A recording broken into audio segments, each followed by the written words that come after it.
ये सब मत बताना कि मैंने सलाह दिया। इसको जो करना है वो करो भाई।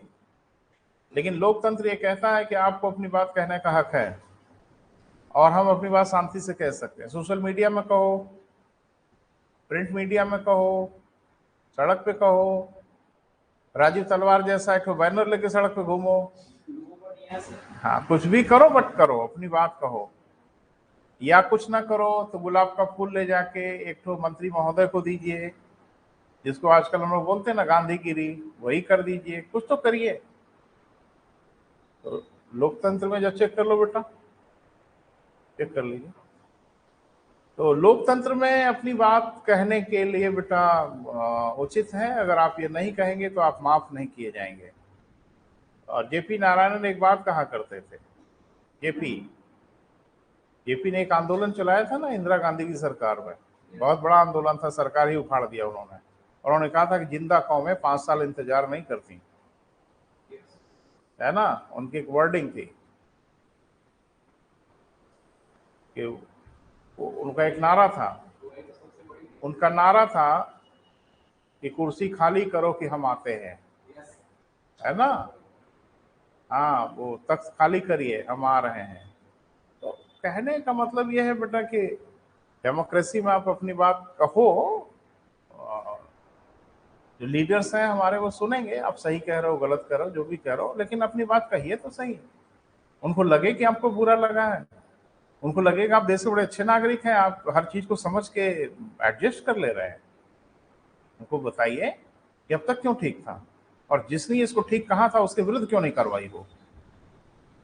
अगर ये गलत था तो जिसने ठीक कहा था उसके विरुद्ध कार्रवाई क्यों ना हो, और अगर वो ठीक था तो फिर अब काहे गलत हो गया।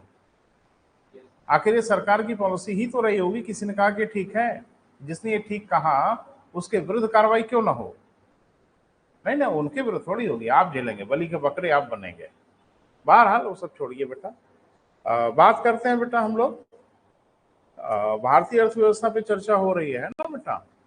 तो भारतीय अर्थव्यवस्था पे अभी हम लोग बेसिक लेवल पे हैं, छोटी छोटी चीजों पे चर्चा कर रहे हैं।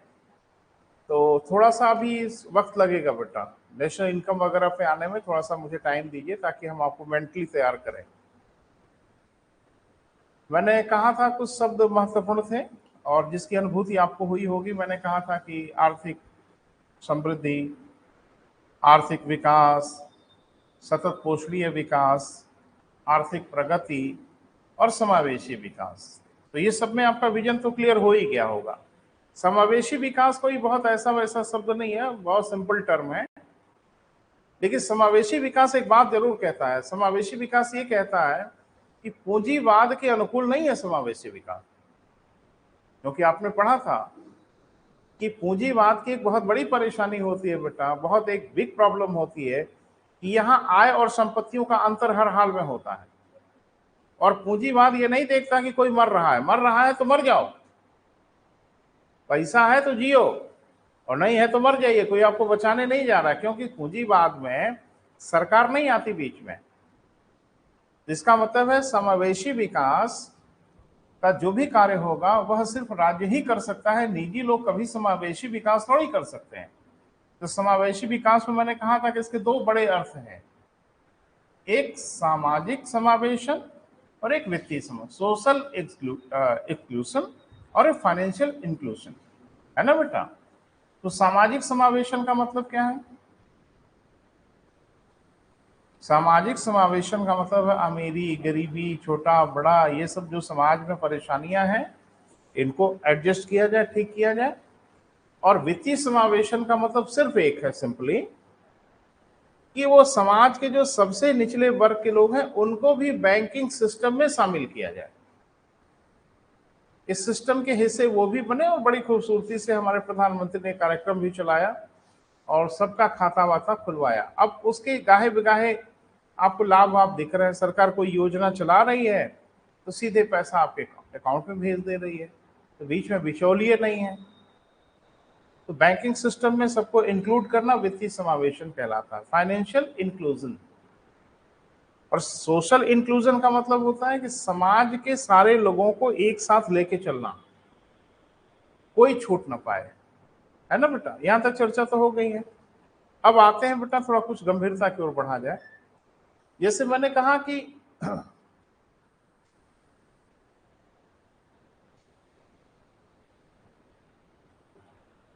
इकोनॉमिकल जो ग्रोथ है, बोले बेटा, इसको नापना थोड़ा सहज है, इसको नापना आसान है, यानी आर्थिक समृद्धि को नापना आसान है।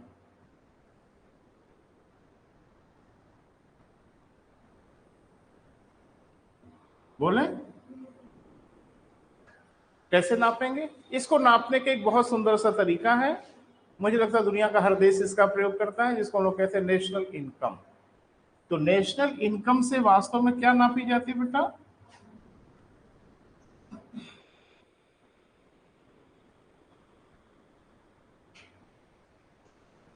राष्ट्रीय आय। बोलिए बेटा। तो राष्ट्रीय आय किस चीज का सूचक होता है बेटा? आर्थिक समृद्धि का सूचक होता है। जब हम नेशनल इनकम निकालते क्या है, पढ़ेंगे हम लोग, तो इसका सूचक है। और मैंने आपसे बताया था कि जब किसी देश की राष्ट्रीय आय निरंतर बढ़ रही हो तो ये बुरा संकेत नहीं माना जाता, ये संकेत कुल मिला जुला के तो अच्छा ही है। घर में पैसा आ रहा है, ये संकेत कहाँ बुरा है, ये संकेत तो अच्छा ही। अब ये अलग बात है कि उस पैसे का हमारे जीवन पर पॉजिटिव इंपैक्ट पड़ रहा है कि नहीं पड़ रहा है। घर में पैसा आना कभी गलत बात थोड़ी होती है, वो तो अच्छी ही बात है कि अगर हम मेहनत से घर में पैसा ला रहे हैं तो अच्छी बात है। तो किसी देश की अगर राष्ट्रीय आय निरंतर बढ़ रही है तो ये किसी एंगल से बुरी बात तो नहीं दिख रही है। लेकिन जब देश की राष्ट्रीय आय बढ़ रही हो, प्रति व्यक्ति आय भी बढ़ती हुई दिखेगी ही, क्या लोगों के जीवन पे उसका इम्पैक्ट पड़ रहा है, यह राष्ट्रीय आय नहीं बता पा। राष्ट्रीय आय सिर्फ एक तथ्यात्मक क्वांटिटिव आंकड़े देता है, क्वांटिटिव डेटा देता है, माने परिमाणात्मक आंकड़े देता है ना बेटा? गुणात्मक आंकड़ा नहीं देता, क्वालिटेटिव बात नहीं करता। तो ये तो पढ़ना ही हम लोगों को बड़े विस्तार से। अगला टॉपिक है, अभी इसको छेड़ेंगे नहीं, इसमें थोड़ा टाइम लगेगा, बड़े सिस्टम से आपको समझाना पड़ेगा, वो बाद में। लेकिन आर्थिक विकास कैसे नापा जाएगा?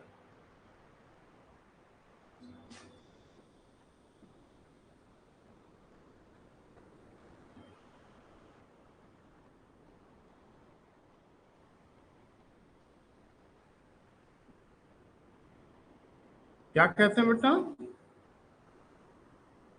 आर्थिक विकास क्या परिभाषित किया था? जब आर्थिक समृद्धि का प्रभाव लोगों के सामाजिक और सांस्कृतिक जीवन पे पड़े, या लोगों का जीवन स्तर अगर बेहतर हो रहा हो, है ना बेटा? ऐसे समझो कि देश की राष्ट्रीय आय बढ़ रही हो लेकिन गरीब जस के तस पड़े हुए हो, तो कुछ तो गड़बड़ हो रही है। गड़बड़ ये हो रही है कि कुछ ही लोगों की आय बढ़ रही है, सबकी आय बढ़ नहीं रही है। कुछ लोगों की आय बढ़ रही है तो राष्ट्रीय आय बढ़ी हुई दिख रही है, लेकिन बाकी लोग तो गरीब के गरीब ही बने हुए हैं, है ना? तो अगर राष्ट्रीय आय बढ़ रही हो, सुनो ध्यान से बेटा, महसूस करने की कोशिश करो। अगर राष्ट्रीय आय बढ़ रही है, लोगों का जीवन बेहतर नहीं हो रहा है, तो उसके पीछे कारण यह है कि राष्ट्रीय आय बढ़ इसलिए रही है, इस देश में कुछ लोगों की आय बहुत तेजी से बढ़ रही है, इससे राष्ट्रीय आय बढ़ी हुई तो दिख रही है, लेकिन आम जनता के ऊपर वो आंकड़ेबाजी तो दिख रही है, लेकिन आम जनता के ऊपर उसका प्रभाव नहीं दिख रहा। अगर आम जनता के ऊपर प्रभाव दिख रहा होगा, इसका मतलब है कि सबकी आय बढ़ रही होगी। तो सबकी आय भी बढ़ेगी तो भी राष्ट्रीय आय बढ़ जाएगी। बोल नहीं रहे? कुछ लोगों की आय बढ़ेगी तो भी राष्ट्रीय आय बढ़ जाएगी। तो राष्ट्रीय आय बढ़ जाना एकमात्र दो तक नहीं है कि लोगों के जीवन पे असर हो रहा है। सबके पॉकेट में पैसा अगर बढ़ रहा है तो भी राष्ट्रीय आय बढ़ेगी, और तब यह माना जा सकता है कि हाँ, राष्ट्रीय आय जो बढ़ रही है उसका असर सबके ऊपर पड़ रहा है। क्लियर बेटा? अब सबसे बड़ी परेशानी यह हो गई कि अर्थशास्त्रियों के लिए बहुत जटिल पहेली हो गई कि नेशनल इनकम निकालना तो डेटा वाला मामला है, बैठ के निकाला जाता है, लेकिन विकास कैसे निकाला जाए? आखिरकार विकास निकालने का कोई ना कोई तरीका तो बेटा बताना पड़ेगा ना। और विकास का मतलब यह है, जैसे मैंने आपसे कहा कि आपकी समृद्धि नापी जा सकती है। आपकी वेशभूषा, आपका वस्त्र, आपका घर, आपका स्टेटस देख के आपकी आर्थिक स्थिति का अंदाजा तो लगाया जा सकता है, लेकिन आपकी खुशी का अंदाजा नहीं लगाया जा सकता। आप प्रसन्न हैं कि नहीं, इसका अंदाजा बिल्कुल नहीं लगाया जा सकता। कोई मैथमेटिक्स का फार्मूला नहीं बना है पाइथागोरस के प्रमेय टाइप का जो लगा के बता दे कि आप खुश हैं कि नहीं है। एक अनुभव की विषय वस्तु है बेटा, ये महसूस की विषय वस्तु है। लेकिन कुछ अर्थशास्त्रियों ने गंभीर प्रयास किया, कहा अगर 100% नहीं तो काफी हद तक इसका पता तो लगा ही लेंगे, है ना बेटा। तो आज ये देखते हैं कि आर्थिक विकास का कैसे पता लगाया जाए, आर्थिक विकास का कैसे मापन किया जाए। सबसे बड़ी परेशानी है, तमाम अर्थशास्त्रियों ने इसके लिए प्रयास किया, शुरू से प्रयास किया, लेकिन बड़ा गंभीर प्रयास जो हुआ वो अभी हाल में हुआ बेटा, और उसी को लेके अभी तक तो चल रहे हैं, क्योंकि अब तक विकल्पों में से सबसे बेहतर विकल्प है ना बेटा, जिसको हम लोग बोलते हैं मानव विकास सूचकांक। तो थोड़ा इसका डिटेल में चलेंगे, अध्ययन करेंगे, पूरे प्रोसेस को समझेंगे। और एक और प्रयास किया, एक अर्थशास्त्री थे जिसपे पिछले लेक्चर में थोड़ी सी बात किया था कि क्रय शक्ति समता की बात उन्होंने किया, पीपीपी मॉडल की बात किया। इंटरनेशनल मॉनेटरी फंड में 1993 में इसको लागू भी किया, बताया भी। तो थोड़ा सा बेटा समझते हैं, तो हेडिंग बना लीजिए, आर्थिक विकास का मापन। आर्थिक विकास का मापन।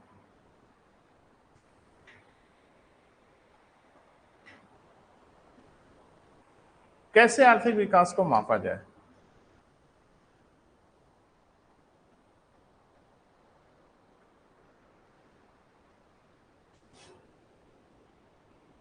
बोल नहीं रहे हैं बेटा। तो आप कहेंगे हम क्यों नापें, जिसको नापना है नापे, हम लोग तो आराम से चैन से रहने वाले लोग हैं। नहीं, थोड़ा आप भी बुद्धि लगाओ ना। आप कहेंगे अब ये सब बवाल सर हमारे जिम्मे नहीं है, जिसको नापना है वो। नहीं, कोई इसमें बड़ी थ्योरी नहीं है, कोई इसमें बड़ा सिद्धांत नहीं है, कोई बड़ा टेक्निकल इशू नहीं है। अगर हम इसको कह दें कि आप सिर्फ ये बताइए कि लोग खुश कैसे हैं, ये कैसे पता चले। कुछ मैथमेटिकल मामला बनाया जाए, कैसे पता चले कि लोग खुश हैं। देखो, सामने तो देख के बता देंगे, मनुष्य को देख के जरूर बता देता है कि सामने वाला प्रसन्न है, खुश है, उदास है। जैसे हम देख के बता रहे हैं कि आज ये उदास है है ना। तो सामने वाले को देख के तो बताया जा सकता है, लेकिन क्या हम कोई एक मैथमेटिकल कन्वर्जन कर सकते हैं जिससे कैलकुलेट करके बताया जा सके कि लोग खुश हैं कि नहीं? सोच के बताइए। पैसे वाला तो हो गया, पैसे वाला तो चल ही रहा था अब तक, इसीलिए हम लोग कह रहे थे कि नेशनल इनकम निकाल लेते थे और बस समझ जाते थे कि लोग खुश होंगे। लेकिन मैंने आपसे बताया कि नेशनल इनकम सही आंकड़े नहीं दे पाता, नेशनल इनकम एवरेजिंग करता है, एक्चुअल थोड़ी बताता है। जैसे हम कहें इस क्लास में सबके पॉकेट में 5,000 रुपया है, तो क्या इसका मतलब है कि औसत इस क्लास में औसत प्रति व्यक्ति 5,000 रुपया का औसत आ रहा है? क्या ये जरूरी है कि सबके पॉकेट में 5,000 रुपया ही हो सकता है किसी की पॉकेट में इकट्ठे 50,000 हो, तो एवरेज तो आ गया 5,000 रुपया। अंदर से खुश हुआ जा सकता है कि भाई सबके पास 5,000 रुपया तो बढ़िया ही है, अभी निकल के पिज्जा उज्जा खा लेंगे। तो कहने का मतलब ये कि राष्ट्रीय आय खाली नहीं बता पाती बेटा, उसकी मजबूरी है ना। मैंने आपसे कहा इस देश में 10-12 लोग ही अचानक से रईस हो जाएं तो राष्ट्रीय आय तो बढ़ जाएगी, आंकड़े देख के सुखद महसूस होगा, लोगों की प्रति व्यक्ति आय तो बढ़ गई, किसी की नहीं बढ़ी, वो 5-6-10 लोगों की बढ़ी है खाली। अब ये कैसे पता चले कि बाकी की भी बढ़ी? अगर शॉपिंग मॉल में भीड़ भाड़ दिख रही है, इस देश में गाड़ियां वाड़ियां खूब खरीदी जा रही हैं, 2 व्हीलर 4 व्हीलर खरीदा जा रहा है, टीवी धुआंधार बिक रहा है, मोबाइल फोन ताबड़तोड़ बिक रहा है, तो एक अंदाजा तो लग रहा है कि शायद लोगों के पॉकेट में भी पैसा आ गया है, और तब राष्ट्रीय आय अगर बढ़ी हुई दिख रही है, इसका मतलब है कि इम्पैक्ट सबके ऊपर पड़ा है। बोल नहीं, कुछ लक्षण है। तो मार्केट में चल चल के देखा जाए, मार्केट में तो बहुत बुरी गति है, बहुत बुरी गति है। ये शॉपिंग मॉल वॉल वाले बेचारे दुकान वाले अब आखिरी परेशान हो रहे हैं। हाँ, बड़ा निराश है, हर जगह सोशल मीडिया वगैरह पे हम देख रहे हैं। नहीं, वो इससे नहीं निराश है, वो निराश है ई शॉपिंग से। ई सब बर्बाद करके रख दिए उनका पूरा मार्केटिंग। मैंने कल कहीं पढ़ा कि देखिए राष्ट्रीय पर्व आ रहा है, अपने बच्चों के साथ बाजार में निकलिए, कुछ खरीदारी करिए, नहीं खरीदो चाट रोटी खाइए, निकलिए घर से बाहर। अब हम घर से बाहर नहीं निकल रहे हैं, क्योंकि पूरी दुनिया ही हाथ में है।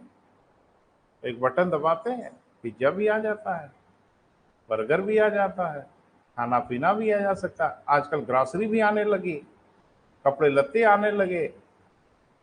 अब क्या नहीं आ रहा है? पहले तो मैंने सुना था छोटे मोटे आइटम आते, लेकिन गलतफहमी ना पालिएगा, फ्रिज व्रिज एसी वोसी सब आता है। अब बताइए ना कि सारी दुकानों पे तो तबाही मचने की स्थिति है।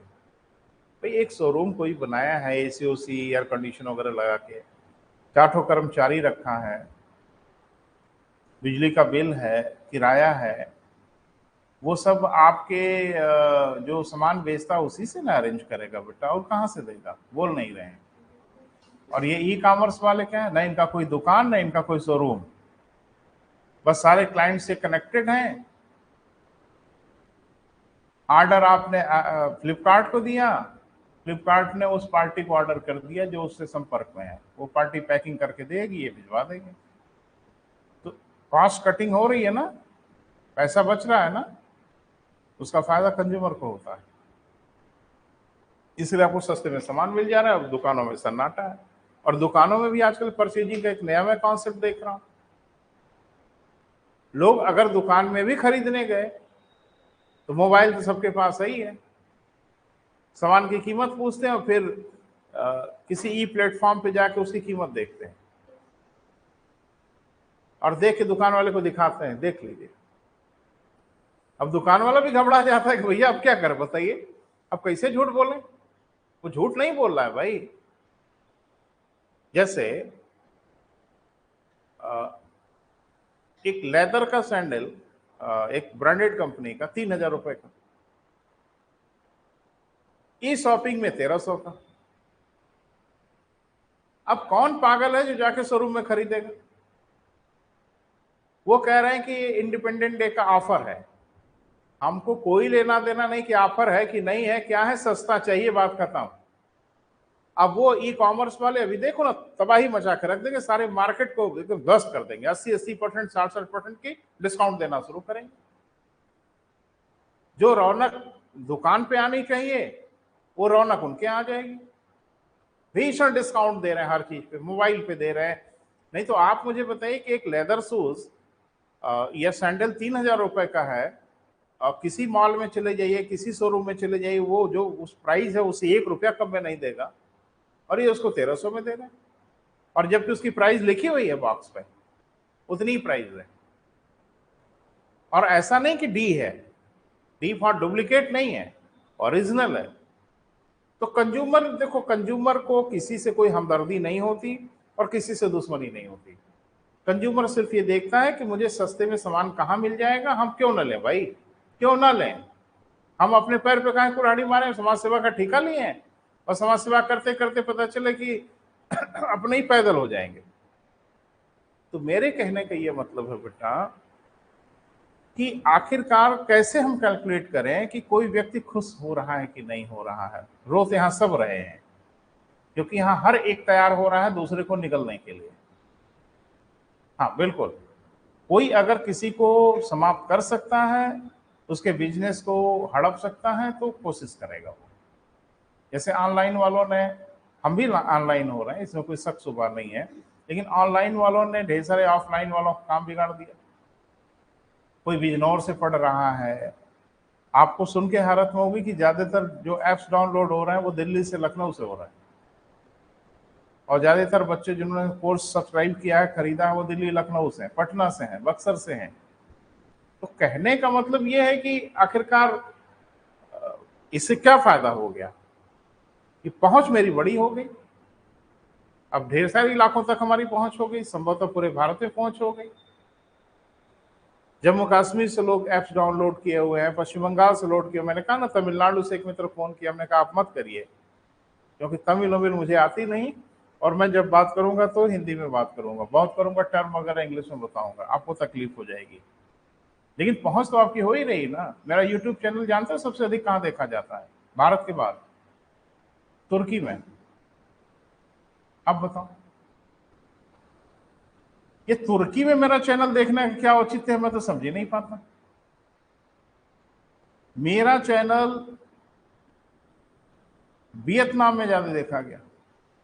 सब डेटा है यूट्यूब पे, तो डेटा रहता है ना। वियतनाम में ज्यादा, ताइवान में ज्यादा देखा गया, जापान में देखा गया। तो अब आजकल ये प्लेटफॉर्म है, आपको एक ब्रॉडर स्कोप दे रहे हैं कि नहीं? मैं बड़ा परेशान हो गया कि जापानी उफानी क्या समझते होंगे मेरी बात। तो किसी ने कहा कि आप परेशान मत होइए, वो कन्वर्जन का सिस्टम रहता है, कोई भाषा वाषा कन्वर्ज करने का सिस्टम आजकल है, वो कन्वर्ट कर देते हैं, कैप्शन लिखते हुए आने लगता है। तो अब मुझे तो नहीं पता, लेकिन किसी ने मुझे बताया कि ये सब ऑप्शन रहता है। वो किसी भाषा में आप बोलिए, तो सामने वाला उस ऑप्शन को ओके करेगा, तो उसमें कन्वर्ट करके स्क्रीन पे लिखते हो, आपकी बात हर कोई समझ लेगा। अब वो भी एक बाधा थी, वो भी टूट गई। तो हम क्या कह रहे हैं बेटा, जरा समझने की कोशिश करिए। जरा सोचिए बेटा कि ऐसा क्या लक्षण पकड़ा जाए जिससे मालूम चले कि आदमी खुश है, भले 100% नहीं, लेकिन काफी हद तक। तो एक तो समझ में आया, पैसा। हाँ भाई, ये सही बात है कि पैसा वैसा अगर आता है तो आदमी नाराज नहीं होता है, खुश होता है। तो पैसा एक खुशी का माध्यम, तो मैंने बोला था ना, आर्थिक विकास के लिए आर्थिक समृद्धि बहुत आवश्यक है। लेकिन आर्थिक समृद्धि अकेले आर्थिक विकास नहीं। बोल नहीं रहे बेटा। तो एक बात तो समझ में आ गई कि किसी की खुशी के माप के लिए एक वेरिएबल तो पकड़ में आया, क्या? पैसा। ये जरूरी है। लेकिन मैंने कहा कि यही एकमात्र जरूरी नहीं है, कुछ और भी चीजें जरूरी होंगी। एक बात मुझे बताइए, जब आपके पास पैसा होगा, किसी के पास पैसा होगा, अगर राशि आय बढ़ रही है कुछ लोगों के लिए, तो जाहिर सी बात सबके पास पैसा नहीं है। अगर राशि आय बढ़ रही है और सबके पास पैसा आ रहा है, तो कुछ जगहों पे असर दिखेगा। जैसे लोगों का खाना पीना बेहतर होगा, एकदम गारंटेड है। अगर आपके पॉकेट में पैसा बढ़ रहा है तो आपकी फूडिंग हैबिट बढ़िया होगी। अब आधुनिक जमाने का बढ़िया क्या है वो अलग चीज है, लेकिन मुझे लगता है कि आप लोगों को तो नहीं पता होगा, बचपन में हम लोगों ने देखा गांव में, वो संभ्रांत परिवार हो चाहे गरीब परिवार हो, उससे कोई लेना देना नहीं था। 150 बीघे खेत है लोगों के पास, इससे नहीं कोई फर्क पड़ता था। लेकिन बचपन में हम लोगों ने देखा सावा का चावल खाते हुए लोगों को। आपने देखा है सावा? देखा ही नहीं है?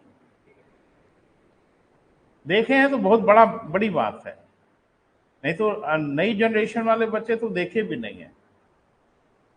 जौ की रोटी खाया जाता था। घर के बड़े बुजुर्ग ये बताते थे कि गेहूं वहूं जो होता था वो थोड़ा वीवीआईपी के लिए रखा जाता था। जैसे गेस्ट वेस्ट आए, मेहमान वगैरह आए, तो गेहूं की रोटी बनाई जाती थी। जौ की रोटी थोड़ा सा उसमें फाइबर ज्यादा होता है। अभी आज की डेट में पूछोगे तो लोग बताते हैं कि ब्रेकफास्ट क्या लेते हैं, तो बोलते हैं ओट्स लेते हैं। कि क्या है? अब बताइए कि हमारे बाप दादा खाओ के छोड़ दिए ओट्स। ओट्स ओट्स खा रहे हैं, अंग्रेजी बोल के डरा रहे हो आप? ओट्स माने कुछ नहीं है, जो ही तो है, और क्या। क्लियर है बेटा? तो अच्छा खाना क्या हो गया आज की डेट में? बर्गर वर्गर हो, पिज्जा उज्जा हो, है ना, नूडल हो, पास्ता हो, ये सब आज की डेट में अच्छा खाना है। लेकिन एक बात मैं बताऊं कि किसी भी परिवार को जाके देख लो आप, अगर उस परिवार की अर्निंग बढ़ रही है तो उसकी फूडिंग हैबिट थोड़ी बेहतर हो सकती है। अगर वो कॉन्शियस है, उनके खाने में फ्रूट भी होगा, उनके खाने में फल होंगे, मिठाइयाँ होंगी, ढेर सारे ऐसी चीजें होंगी जो ज्यादा न्यूट्रिनस हो या ज्यादा चीजें दे रही हो। ये कैसे आएगा बेटा? पैसा होगा तभी तो आएगा। बोल नहीं रहे। और खाना बढ़िया होगा तो हेल्थ बढ़िया होगा, हाँ या ना? खाना अच्छा होगा तो आपका हेल्थ भी ठीक होगा। अगर हेल्थ नहीं भी ठीक होगा पॉकेट में पैसा होगा तो हेल्थ खरीद लेंगे, बोल नहीं रहे हो। पॉकेट में अगर हमारे पैसा बढ़ रहा है तो स्वास्थ्य की सुविधा तो हम खरीद ही लेंगे, क्लियर है। और स्वास्थ्य की सुविधा खरीद ले रहे हैं आप, आपका खाना अगर बढ़िया है तो एक चीज जरूर होगा कि लाइफ एक्सपेक्टेंसी आपकी बढ़ जाएगी, जीवन प्रत्याशा बढ़ जाएगी, जीवन जीने का वर्ष बढ़ जाएगा, बोल नहीं रहे, नहीं बढ़ेगा। जापान के लोग दुनिया में सबसे अधिक समय तक जीते हैं, क्यों जीते होंगे? एक, पैसा रुपया ठीक ठाक होगा, लोग मानसिक तनाव में नहीं हो। देखो पैसा रुपया अर्निंग मानसिक तनाव को बहुत बड़ा सृजित करती है आज की डेट में। अगर आपके पास अर्निंग ठीक ठाक नहीं है तो आप एक मानसिक तनाव में रहते हो कि हम अपनी जरूरतों को, हम अपनी आवश्यकताओं को कैसे पूरा करें, और तनाव हमारे स्वास्थ्य के लिए बहुत ही नकारात्मक असर छोड़ता है। ये तो शुक्र मनाओ भारत की जो संस्कृति है और भारत की संस्कृति जो फिलॉसफी है कि जिस रूप में ऊपर वाला आपको रख रहा है उसी रूप में खुश रहिए। हाँ, हम लोगों के चौपाई उपाई दुनिया भर के इस टाइप की है। तो हमारी तो जो फिलॉसफी हो यही कहती है कि से थैंक्स टू गॉड, कि जिस रूप में आपको रख रहा है उस रूप में आप खुश रहिए। तो हम तो संतोष कर लेते हैं क्योंकि हमारी फिलॉसफी है। हर जगह तो नहीं फिलॉसफी है ना बेटा। तो ध्यान से सुनो, अगर आपकी इनकम बढ़ेगी तो एक चीज जरूर होगा कि आपकी फूडिंग अच्छी होगी, आपके ड्रेसिंग सेंस अच्छे होंगे, आपके कपड़े लत्ते अच्छे होंगे, और खाना पीना बढ़िया होगा, हेल्थ की सुविधाएं खरीद सकते हैं आप। और हेल्थ ही क्यों, स्वास्थ्य की सुविधा भी खरीद सकते हैं। तो कुल मिलाजुला के एक बात समझ में आ रही है कि अगर आपकी अर्निंग बढ़ रही है तो और कुछ हो ना हो, आपकी जीवन प्रत्याशा जरूर बढ़ जाएगी। तो उन्होंने कहा कि इसी को पकड़ते हैं जीवन प्रत्याशा को, इसी से अंदाजा लगाएंगे। अगर किसी देश में लोग लंबी उम्र तक जी रहे हैं तो प्रत्यक्ष अथवा अप्रत्यक्ष इस बात का सूचक है कि लोगों के पॉकेट में पैसा है और उस पैसे का उनके जीवन पे प्रभाव दिख रहा है। एक को पकड़ लिया बेटा। तो उन्होंने कहा पहले उन वेरिएबल को पकड़ें जिन वेरिएबल से पता लगाया जा सके कोई व्यक्ति खुश है कि नहीं है। हम विस्तार से बात करेंगे बेटा, मामला बड़ा गंभीर है। बार बार, अभी इस साल तो नहीं मुझे लगता है पूछा, बार बार पूछा एसबीआई के वेरिएबल कितने होते हैं, बार बार पूछा कि एसबीआई के मानक कितने हैं।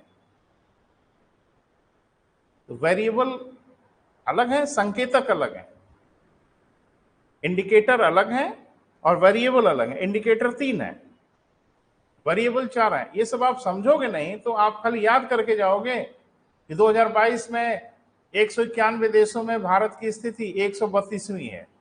यही पूछेगा हर बार आपसे, तो थोड़ा सा इसको समझने की कोशिश करते हैं बेटा। तो बड़ा गंभीर जो प्रयास हुआ बेटा वो हुआ एचडीआई के रूप में। किस चीज को मापने के लिए? विकास को मापने के लिए, है ना। समृद्धि नहीं, समृद्धि मापने के लिए नेशनल इनकम है। एचडीआई से समृद्धि नहीं, आर्थिक विकास मापा जाता है बेटा। और इसका विकास हुआ 1990 में। विकास जो किया संयुक्त राष्ट्र संघ की एक संस्था है, इसका नाम है यूएनडीपी। ये भी पूछा है एसबीआई कौन जारी करता है? यूएनडीपी जारी करता है, यूनाइटेड नेशन डेवलपमेंट प्रोग्राम, है ना। तो उनका एक प्रोग्राम है। तो ये यूएनडीपी 1990 से एचडीआई जारी कर रहा है ना बेटा, जैसे विकास का सूचक। तो ये बड़ी भारी, अब क्या ऐसी बात है यूएनडीपी थोड़ी बनाया है। यूनाइटेड नेशन डेवलपमेंट प्रोग्राम से संबद्ध बहुत अर्थशास्त्री हैं दुनिया के, जिसमें एक तो अर्थशास्त्री भारत के एके सेन,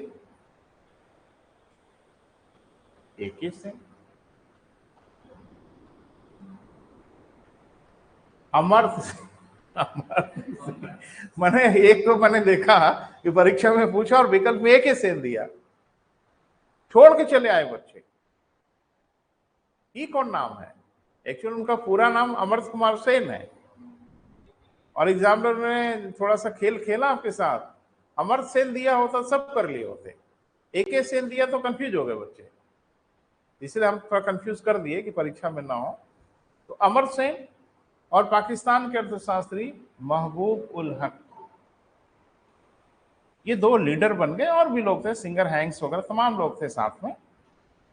इन लोगों ने गहन मंथन करके कहा कि हम कुछ इंडिकेटर पे बात करें, जो इंडिकेटर ये बताएं कि लोगों का विकास हो रहा है, यानी आर्थिक समृद्धि का प्रभाव लोगों के जीवन पे हो रहा है। तब यही माथापच्ची हुई कि आखिरकार वो संकेतक कौन रहे जो थोड़ा ज्यादा एक्यूरेट हो जाए। तो पहला तो जैसे बताया उन्होंने कि धन तो भैया जी पूछना ही नहीं है, ये तो सदियों से और आगे भी हमेशा रहेगा। तो धन या आपकी अर्निंग या आपकी आय, यह तो डेफिनेटली एक चर तो होगा ही होगा। फिर कहा कि एक और चर को जोड़ लेते हैं। क्या बेटा? जीवन प्रत्याशा।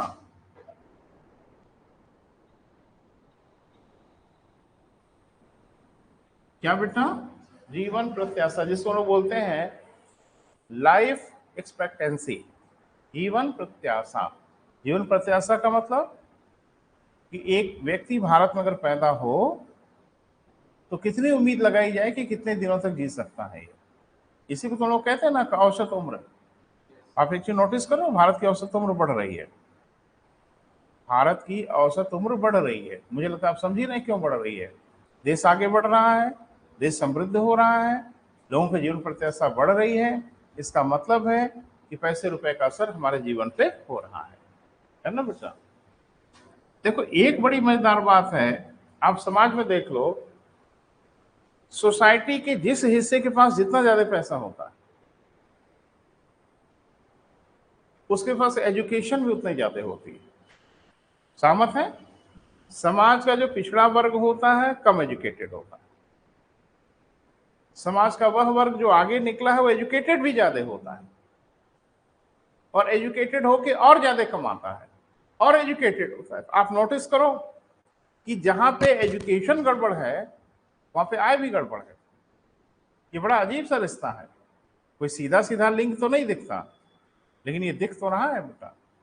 जहां पे निरक्षरता होती है, आप उस सोसाइटी को जाके देखो, वो सोसाइटी अमूमन पिछड़ी होगी, अमूमन पिछड़ी होगी।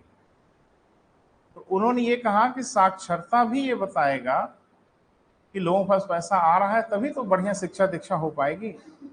बोल नहीं रहे बेटा। एक उन्होंने जोड़ दिया, क्या बेटा? साक्षरता, लिटरेसी।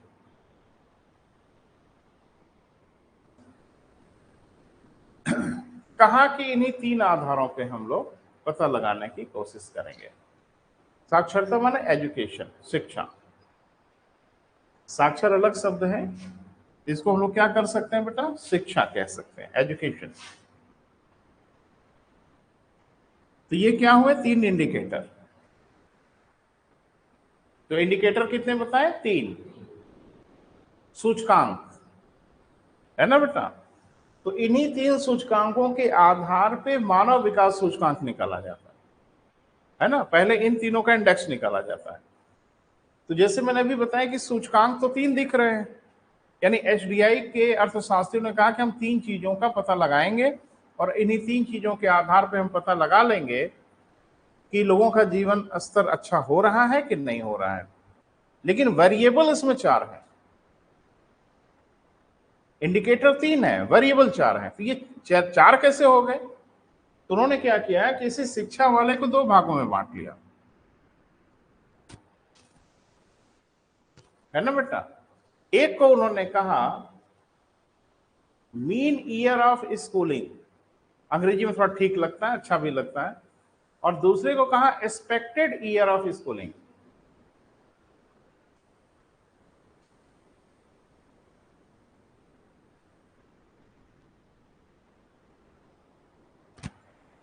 स्कूल का औसत वर्ष, अभी हम समझा रहे हैं आपको क्या मतलब इसका।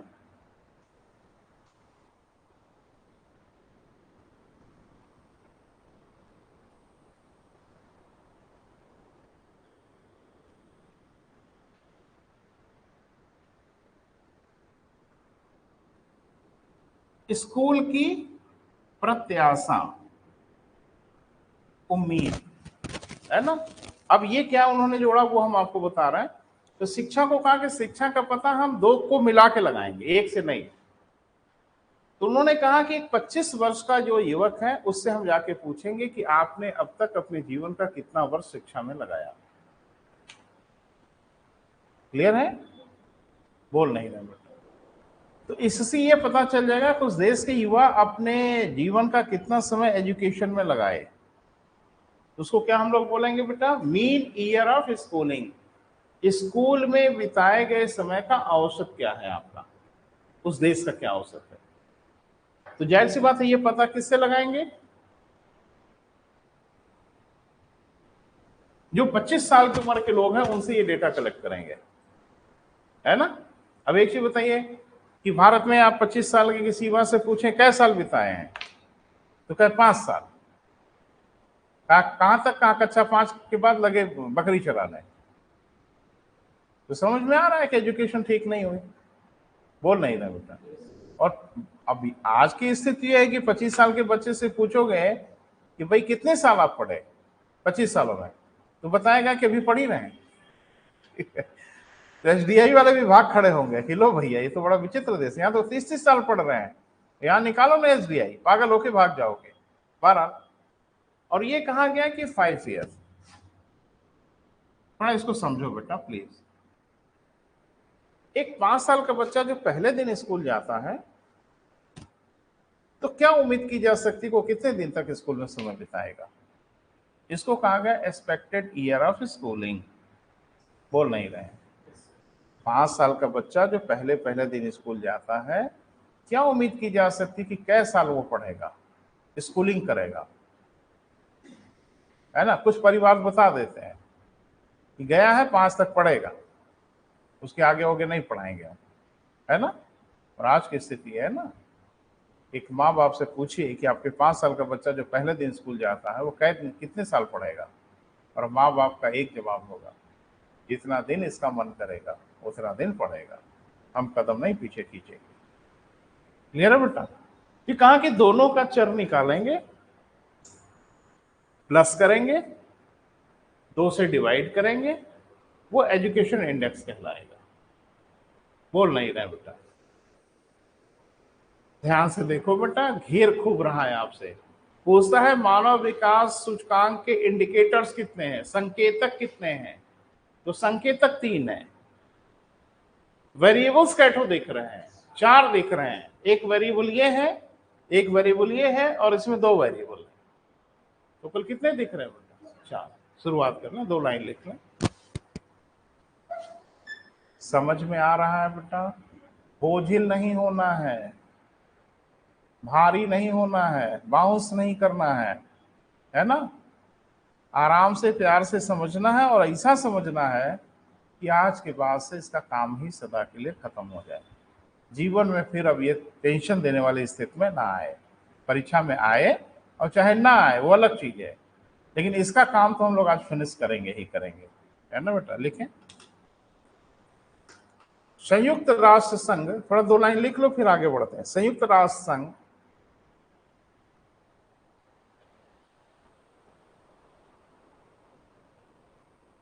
के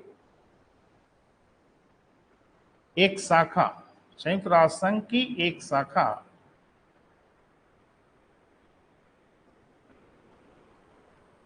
यूएनडीपी, पूरा नाम आप जरूर लिखिएगा, UNDP, united national development programme, united nation development programme, संयुक्त राष्ट्र विकास कार्यक्रम, हिंदी में लिख लें।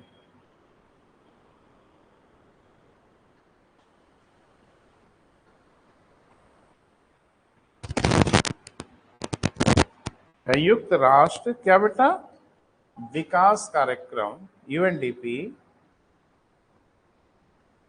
वर्ष 1990 से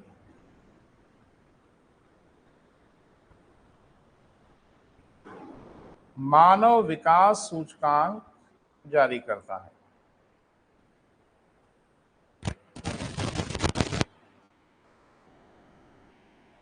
मानव विकास सूचकांक जारी करता है। ये फैक्चुअल इंफॉर्मेशन है। क्लियर है बेटा? पैरा चेंज कर लीजिए। ये तो एक तथ्य पता चल गया बेटा कि मानव विकास सूचकांक कौन जारी करता है? यूएनडीपी जारी करता है। और यूएनडीपी कौन है? संयुक्त राष्ट्र संघ की एक शाखा है, ब्रांच है। क्लियर है? पैरा चेंज करिए। देखिए, यूएनडीपी से संबद्ध अर्थशास्त्री,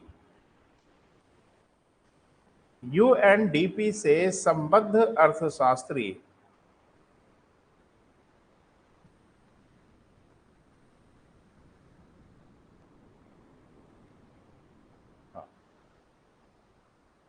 महबूब उल हक, ब्रैकेट में जरूर लिखेगा पाकिस्तानी।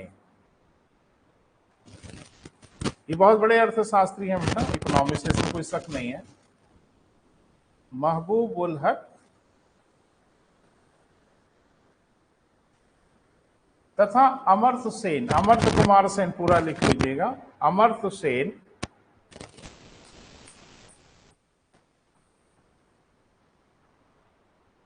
तथा अन्य अर्थशास्त्रियों ने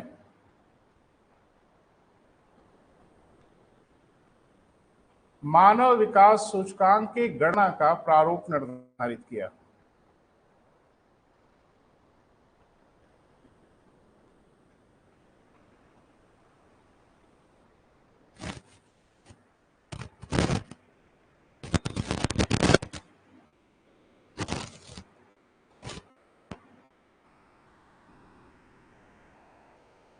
मानव विकास सूचकांक के गणना का प्रारूप मॉडल निर्धारित किया। तीन लोगों की करामात है भाई।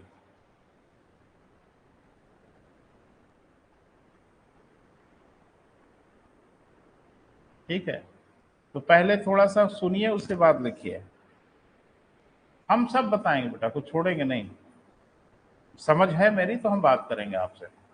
एक्चुअल में इन लोगों ने क्या किया कि एक ऐसा फार्मूला बनाया, अभी सबका घालमेल करके कैसे बनाया हम बताते हैं आपको। इन्होंने एक ऐसा फार्मूला बनाया कि जिसके कैलकुलेशन करने पर वैल्यू हर हाल में 0 से 1 के बीच में आती है।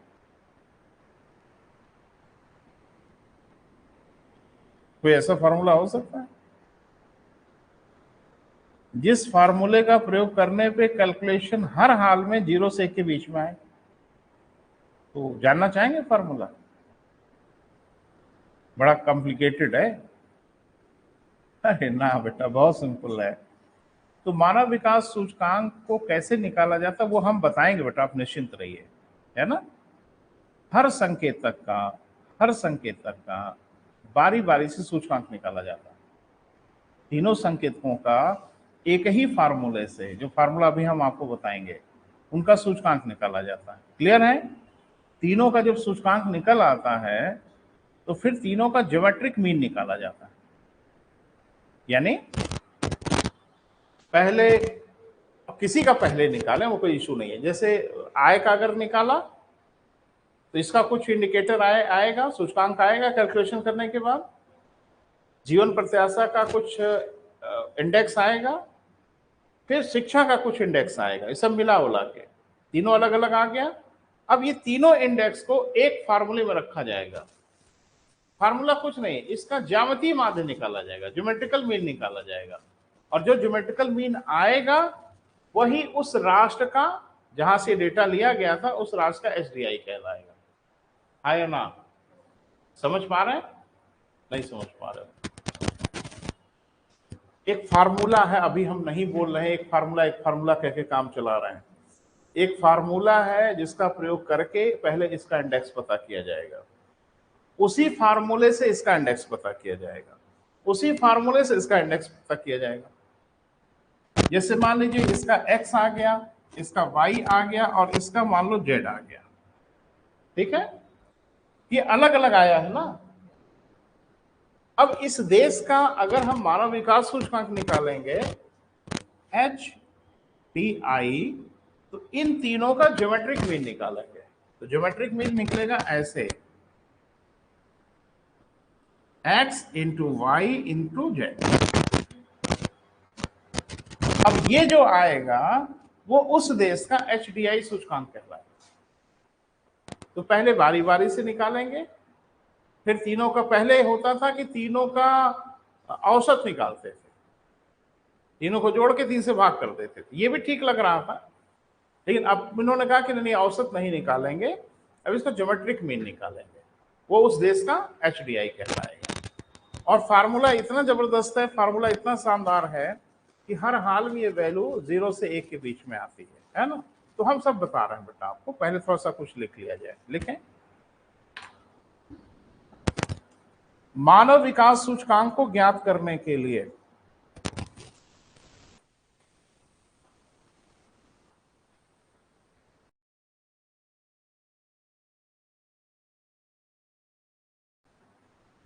मानव विकास के सूचकांक को ज्ञात करने के लिए, बहुत आराम से बेटा लिखिएगा, परीक्षा में से पूछा जा रहा है। मानव विकास सूचकांक को ज्ञात करने के लिए 3 संकेतकों का, इंडिकेटर्स का, 3 संकेतकों का प्रयोग किया जाता है।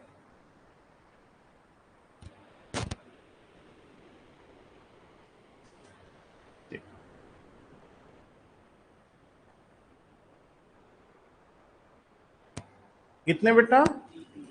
संकेतक, इंग्लिश में इंडिकेटर का प्रयोग किया जाता है। तीनों का नाम जरा लिखा जाए, है ना। अब बोर्ड पे जैसे मैंने लिखा वैसे मत लिखिएगा, वो जैसे लिखे हुए वैसे लिख लिया जाएगा। पहले नंबर पर उन्होंने लिखा है जीवन प्रत्याशा, जीवन प्रत्याशा।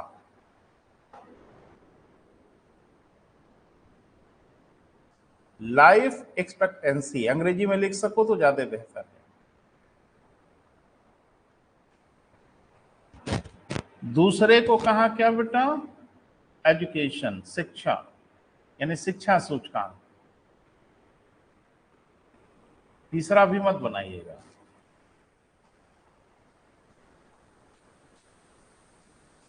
अभी उसमें एक लाइन लिखना पड़ेगा। शिक्षा के लिए 2 चरों का, चर समझते हो? वेरिएबल्स। शिक्षा के लिए 2 चरों का प्रयोग किया गया। शिक्षा के लिए कितना बेटा? 2 वेरिएबल्स, 2 चरों का प्रयोग किया गया जाता है। ए बी करके दोनों का नाम लिखो नीचे से। ए मीन ईयर ऑफ स्कूलिंग, इसको 60 में लिखो, हिंदी में हम विस्तार से लिखा दे रहे हैं। ए जल्दी जल्दी बेटा, मीन ईयर ऑफ स्कूलिंग, ठीक है। Mean year of schooling Hindi में लिखो, स्कूल में बिताए गए समय का औसत। Mean year of schooling, school में बिताए गए समय का औसत। तो ये किससे पूछोगे? जो स्कूल में समय बिता चुका हो कुछ, उससे ना।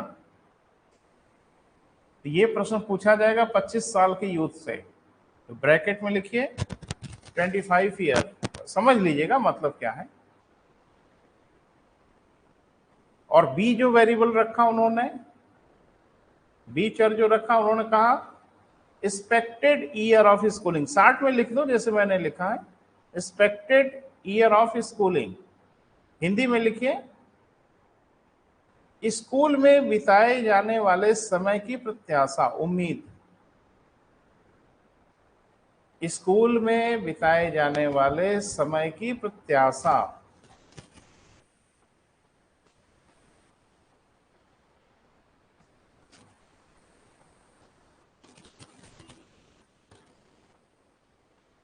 ठीक है बेटा,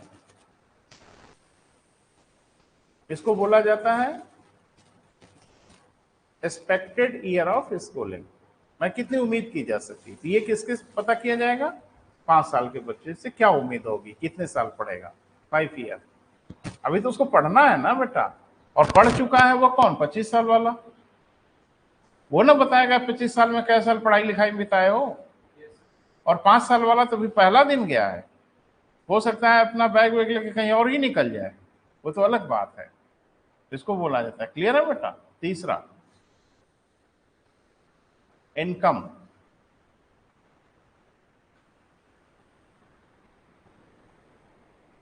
यानी आय। लेकिन ध्यान रखना, ये आय आज की डेट में निकाली जाती है पीपीपी के आधार पे। पिछले लेक्चर में मैंने बात किया था, आय ब्रैकेट में लिख लो ट्रिपल पी के आधार पर, 3 बार पी लिखिए।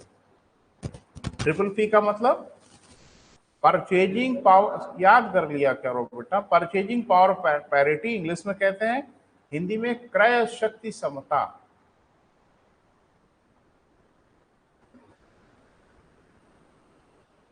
परचेजिंग पावर पैरिटी को हिंदी में कहते हैं क्रय शक्ति समता।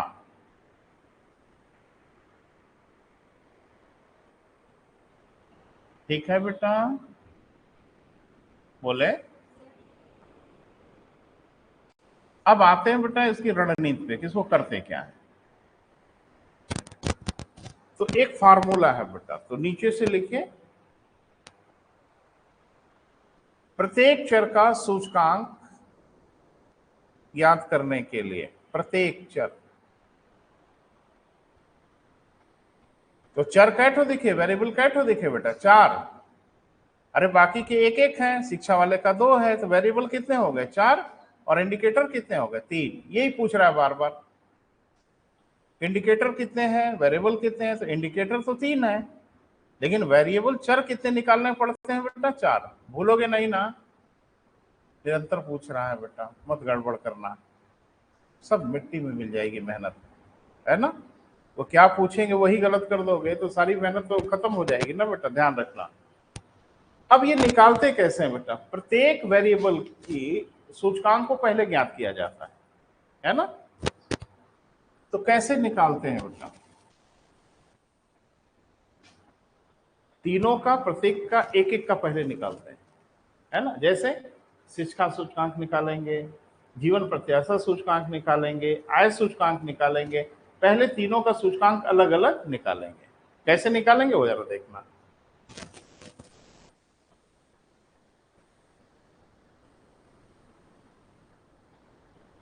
बराबर, बहुत बेहतरीन फार्मूला बनाया इन्होंने।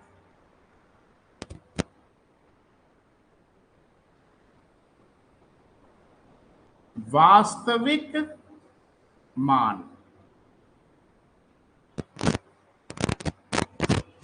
माइनस न्यूनतम मान, minimum value, actual value, minimum value, है ना।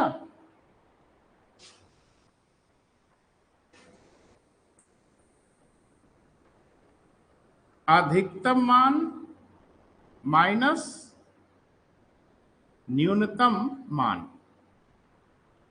इंग्लिश भी बोल दे रहे हैं बेटा, इसको हटा दे रहे हैं।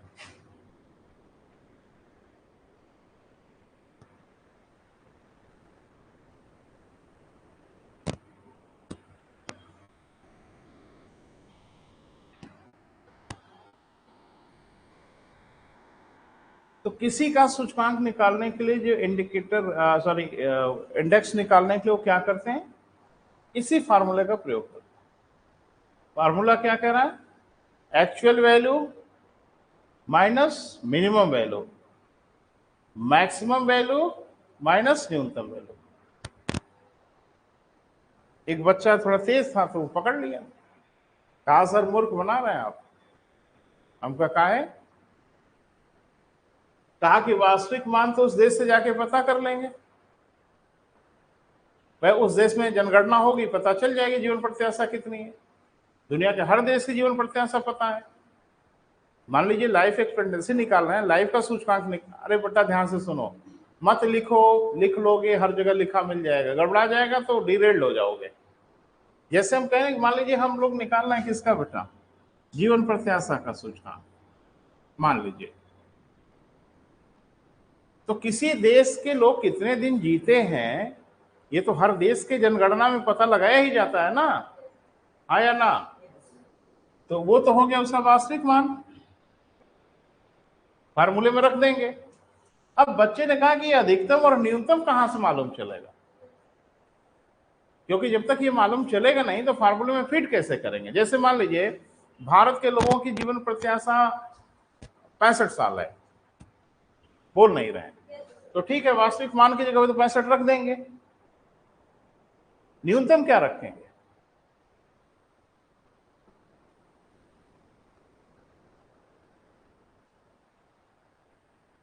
रटो खाली, रटो, लिखो खाली। फार्मूला समझ में आ रहा है? फार्मूला दिमाग में रहेगा।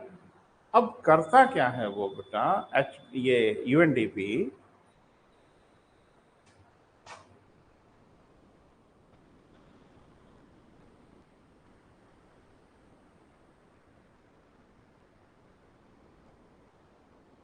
अधिकतम और न्यूनतम का निर्धारण पहले से खुद कर लेता। अब आप कहेंगे ये कैसे कर लेता? हम बता रहे हैं कैसे कर लेता। जैसे मान लीजिए कि जीवन प्रत्याशा का सूचकांक निकालना होगा, तो यूएनडीपी पहले से ही अधिकतम और न्यूनतम बना के रखा हुआ है, बस उसको उस देश का एक्चुअल डेटा चाहिए, बोल नहीं रहे। अब आप ये सोच रहे होंगे अधिकतम कैसे निकाला होगा, मैंने कैसे अधिकतम निर्धारित कर लेंगे? इस समय पूरी दुनिया में जितने देशों की जनगणना हुई होगी, कोई तो देश होगा इस धरती पर जिसके लोग सबसे अधिक जीते होंगे। अरे कोई तो उसमें से एक होगा जिसके लोगों की जीवन प्रत्याशा सबसे अधिक। मुझे लगता है इस समय जापान ही बाजी मारे हुए है। तो मान लीजिए जापान के लोग सबसे अधिक दिन तक जीते हैं 95 साल। इस पूरी धरती पर 95 साल से औसत उम्र किसी देश की नहीं है, बोल नहीं रहे बेटा। तो अधिकतम में क्या लिखेंगे, मुझे लगता है आप समझ रहे हैं। वो लिखेंगे क्या बेटा, 95, और ये नहीं बताएंगे कि जापान का है। आप क्या करोगे जान के किसका है? अपना देखो खाली। लेकिन इस दुनिया में कोई ना कोई ऐसा देश तो होगा ना बेटा जिसके लोग इस दुनिया में सबसे अधिक जीते होंगे, तो वो लिख दिया जाएगा मैक्सिमम। और इस दुनिया में कोई ना कोई देश तो होगा जिसके लोगों का जीवन सबसे कम होगा, वो अफ्रीका में ही मिलता है जाके, नाइजर, फाइजर, सोमालिया ओमालिया, यही इधर ही जाके मिलता है। तो मान लीजिए कि इनकी उम्र आ गई कितनी, 32 साल। तो अब अधिकतम और न्यूनतम उनका निर्धारित हो गया, बोल नहीं रहे। हाँ, जापान का भी निकाला जाएगा, सोमालिया का भी निकाला जाएगा, क्लियर है? अब इनके अलावा कोई देश अगर होगा तो इसी के बीच में आंकड़ा होगा। जापान का तो यहां है, सोमालिया का वहां है, जाहिर सी बात है बाकी देश इसके बीच में होंगे। तो भारत का कितना है, 65। जरा निकाला जाए, फार्मूले में रखा जाए।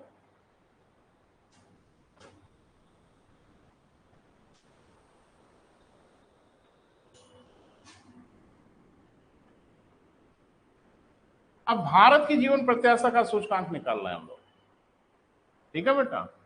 किसका? भारत का जीवन प्रत्याशा सूचकांक। मैंने कहा ना कि पहले एक एक का निकालेंगे, बोला था ना कि पहले बारी बारी से अभी लिखा देंगे लास्ट में।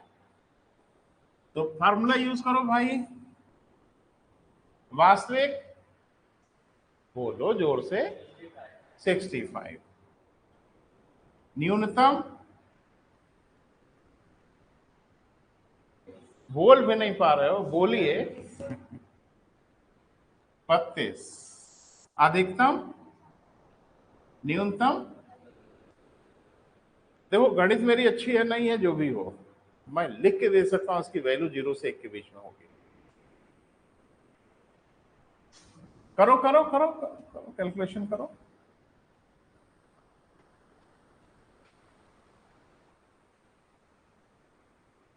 लगभग में बताइएगा, डेसिमल में बहुत अंदर तक जाने की जरूरत नहीं है। एक्चुअल में इंडेक्स जब भी निकला तो डेसिमल के 3 पॉइंट तक निकाला जाता है, लेकिन आप उसे मत करिएगा, जो भी होगा डेसिमल के पहले पॉइंट तक बता दीजिए। 0.5 इतना ही आता है भारत का, जाके देख लेना। तो बाई चांस ऐसा बैठ गया भाई, आया ना 0.5। एक बच्चे ने कहा कि जापान का निकाल लें खुद, तो कहीं जापान का इंडेक्स नहीं निकलेगा? जापान का भी निकलेगा ना, निकाल लो जापान का ना, 0 आ जाएगा। देख लो कितना आ रहा है, 1 आएगा। तो मैंने कहा ना कि 1 और 0 के बीच में ही आना है किसी हालत में। और चलो निकाल लेते हैं हम लोग सोमालिया का।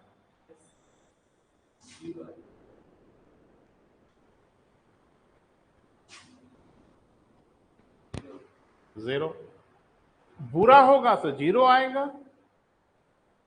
सबसे बुरा माने 0 और सबसे अच्छा माने 1, और डेफिनेटली बाकी का इसी के बीच में आएगा। समझ पाए? ऐसे ही हम सारे वेरिएबल्स को निकाल लेंगे, है ना बेटा? यानी जितने संकेतक हैं, इंडिकेटर हैं, इन तीनों का इसी फॉर्मूले से निकाल लेंगे। और फिर लास्ट में HDI उस देश का पता करने के लिए इन्हीं तीनों संकेतकों का ज्यामितीय माध्य निकाल लेंगे, ज्योमेट्रिकल माध्य निकाल लेंगे, उस देश का HDI हो जाएगा। लिख लो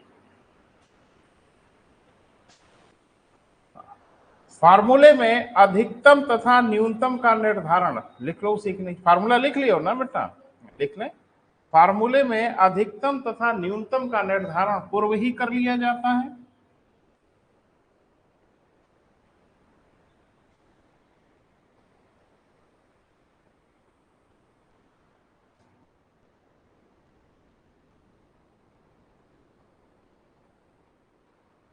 पूर्व माने पहले ही कर लिया जाता है। कैसे कर लिया जाता है मैंने आपको बताया बेटा, बोल नहीं रहे हो?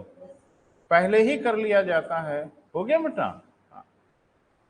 वास्तविक मान उस देश से प्राप्त करते हैं। 3 वैल्यू हमको चाहिए होती है बेटा। फार्मूले में कितनी वैल्यू चाहिए होती है? 3। कौन कौन? अरे भाई, एक हमको क्या चाहिए? वास्तविक। बोल नहीं रहे हो? एक हमको चाहिए क्या? अधिकतम।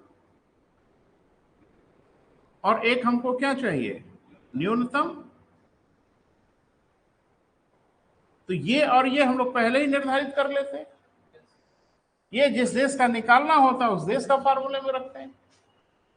और मैंने अभी कैलकुलेट करके तो इसीलिए दिखा दिया कि वैल्यू हर हाल में कैलकुलेशन से कितना बेटा? 0 से 1 के बीच में ही आनी है। 0 मतलब बहुत बुरा, 1 माने बहुत अच्छा। यानी अगर आपके देश का HDI 1 की ओर बढ़ रहा हो तो अच्छा है, 0 की ओर खिसक रहा है तो बुरा है। हम लोग कहाँ हैं? 0.503 पे भारत। कभी मैं देख रहा था डेटा, तो अभी जो हम लोग 191 देशों का जो जारी हुआ है, इसमें हमारा नंबर है 132वां। और हमारा जो HDI कैलकुलेशन आया है फाइनल, मैंने ज्योमेट्रिक मीन निकालने के बाद, वो आया है क्या बेटा? 0.508। तो आधे ही तो है, हर ही जगह आधे ही रहते हैं हम लोग यार। ना उधर नहीं इधर। अब बड़ी मजेदार बात है कि HDI किसी एक देश का अकेले नहीं निकाला जाता। क्यों? क्योंकि खुशी निरपेक्ष नहीं होती। लो, आज एक सत्य यह भी पता चला कि खुशी एब्सोल्यूट नहीं होती, खुशी सापेक्षिक होती है। इनसे ज्यादा हंस रहे हो आप, इनसे ये ज्यादा हंस रहे हैं। तो ये क्या है? अकेले कोई खुश है ये कैसे बता सकते? किसी की तुलना में। इसीलिए HDI जब भी रखा जाता है, किसी एक देश का HDI बता के क्या हासिल होगा? उसको क्रम में अरेंज कर दिया जाता है।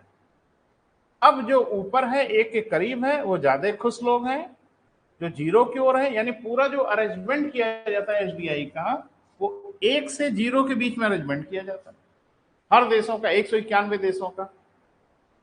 तो जाहिर सी बात है जो देश नंबर 1 पोजीशन पे होगा, यानी 1 के आसपास जिसका आया होगा, वो देश दुनिया का सबसे बेहतरीन देश होगा, वहां के मनुष्य सबसे खुश होंगे। और जानते हो कहां का आता है?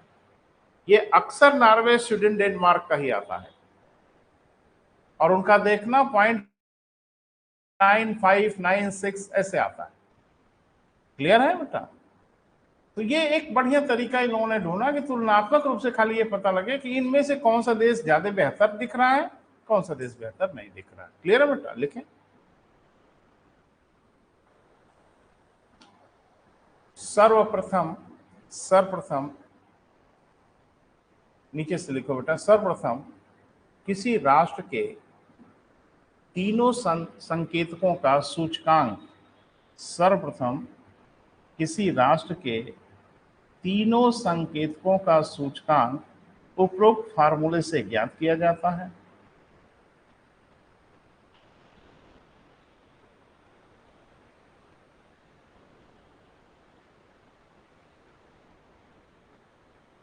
जिसका मान यानी जिसकी वैल्यू, जिसका मान या जिसकी वैल्यू कितनी बेटा? 0 से 1 के मध्य होगा।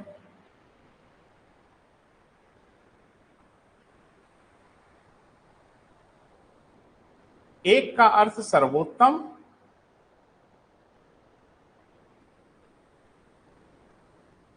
तथा 0 का अर्थ सबसे खराब।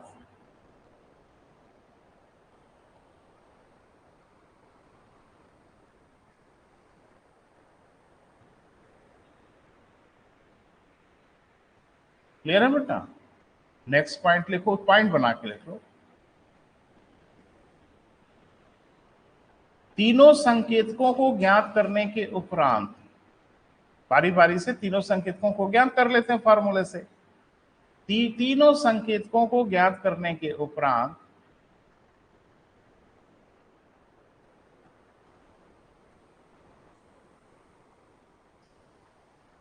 इनका ज्यामितीय माध्य निकाल लिया जाता है।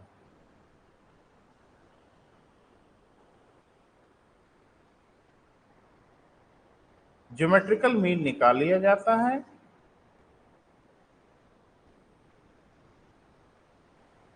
जो उस राष्ट्र का मानव विकास सूचकांक कहलाता है।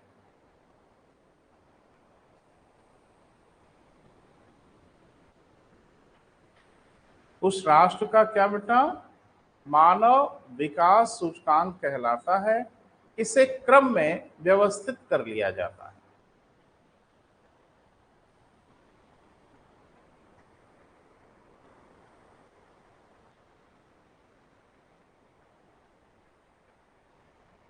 ठीक है बेटा? तो लास्ट में एक फार्मूला और लिख के सब समाप्त किया जाए हम लोग, है ना?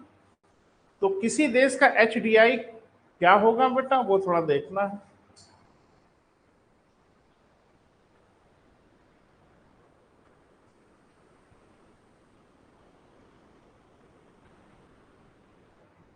किसी देश का HDI निकालने के लिए मैंने कहा ना, बारी बारी से पहले लाइफ एक्सपेक्टेंसी का इंडेक्स निकालेंगे, एजुकेशन इंडेक्स निकालेंगे, फिर पर कैपिटा इनकम का इंडेक्स निकालेंगे। फार्मूला वही रहेगा जो मैंने बताया। दुनिया का कोई ऐसा देश तो जरूर होगा ना जिसकी प्रति व्यक्ति आय सबसे अधिक होगी, वो देश खुद ही बताएगा। और दुनिया का कोई देश ऐसा जरूर होगा ना जहां के लोगों की प्रति व्यक्ति आय सबसे कम होगी। मैक्सिमम मिनिमम निर्धारित हो गया, अपने देश वाला आंकड़ा लेके जाओ, फार्मूले में रखवा के चेक करा लो कि टाइफाइड है कि पीलिया है कि क्या है ना? तो ध्यान से सुनो, HDI निकालने के लिए फाइनल हम लोग क्या करते हैं कि तीनों ही चरों का हम लोग क्या निकालते हैं बेटा? Geometric mean. तो तीनों चर कौन कौन है? लाइफ एक्सपेक्टेंसी इंडेक्स, उसी फार्मूले से निकाला गया। फिर एजुकेशन इंडेक्स निकाला गया।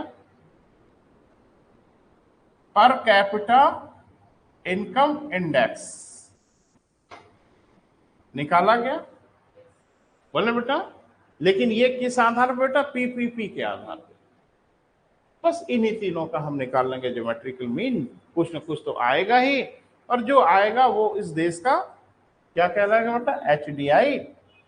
अब कर क्रम में देखेंगे कि आपको 5 मिला, 0.5 मिला है कि 0.4 मिला है कि 0.3 मिला है, उसी क्रम में आपको अरेंज कर दिया जाएगा।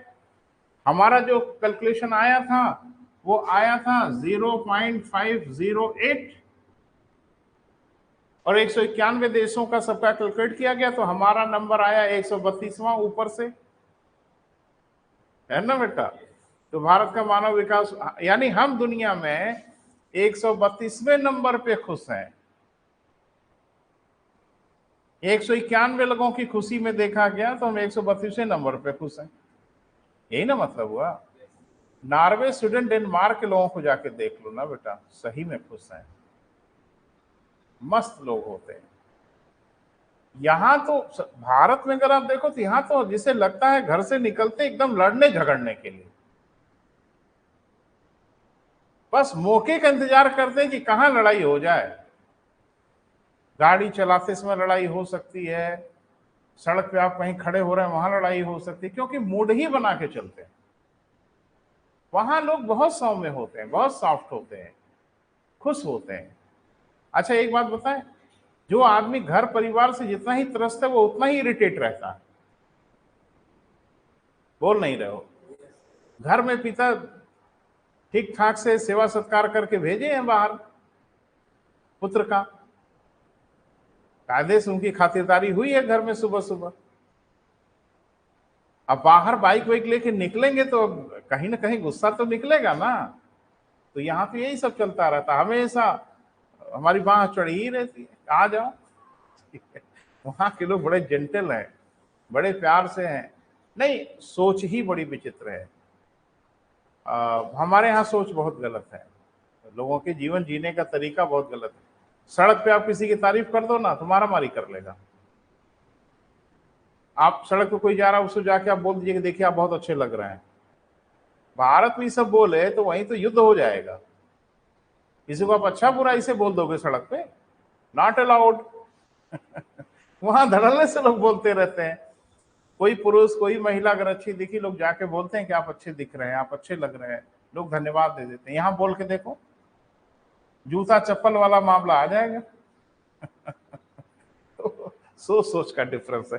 चलो बेटा यहीं समाप्त करते हैं, कल मिलते हैं, बात करते हैं।